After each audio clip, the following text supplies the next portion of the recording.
Рефлектирање на светлината. Сите површини ја рефлектираат и ја апсорбираат светлината. Ацо го гледа својот лик во прозорецот. Прозорецот ја рефлектира, односно одбива светлината што дошла од ликот на Ацо до неговите очи.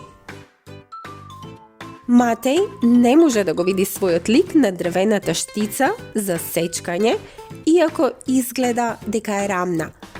Дрвената површина е многу рапава, односно нерамна, и не ги рефлектира светлинските зраци насочено, туку ги растура на сите страни. Сите предмети најчесто истовремено ја апсорбираат и ја рефлектираат светлината.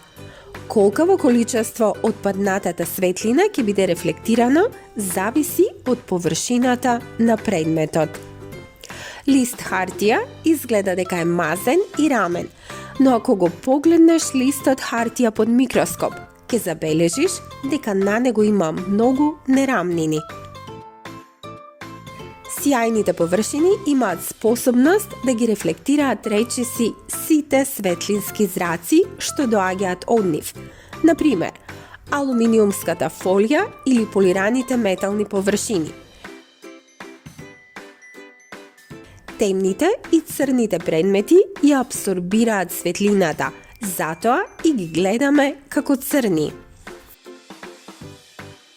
За да добиеме јасен лик на некоја површина, таа треба добро да ја рефлектира светлината што доаѓа од предметот поставен пред неа. Како ги гледаме предметите и зошто ги гледаме во боја? Предметите ги гледаме благодарение на својството на светлината да се одбива, односно рефлектира. Нашето око разликува многу бои. Сите тие бои ги групираме во главните бои од сончевиот спектар: црвена, портокалова, жолта, зелена, сина, темно-сина и виолетова. Ако снопот зраци на бела светлина целосно се одбијат од некоја површина, тогаш во нашите очи доаѓа бела светлина, односно предметот го гледаме како бел. Многу предмети не ги одбиваат сите бои на белата светлина. Некои бои ги одбиваат, а некои ги апсорбираат, односно впиваат во себе.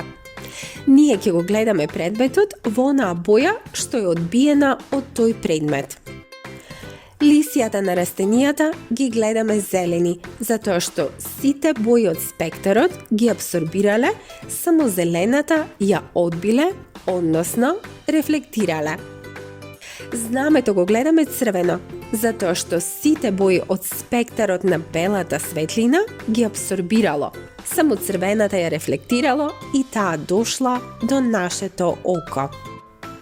Косата на Ана е црна, затоа што сите бои од спектарот на белата светлина ги впива и ништо не доаѓа до нашето око.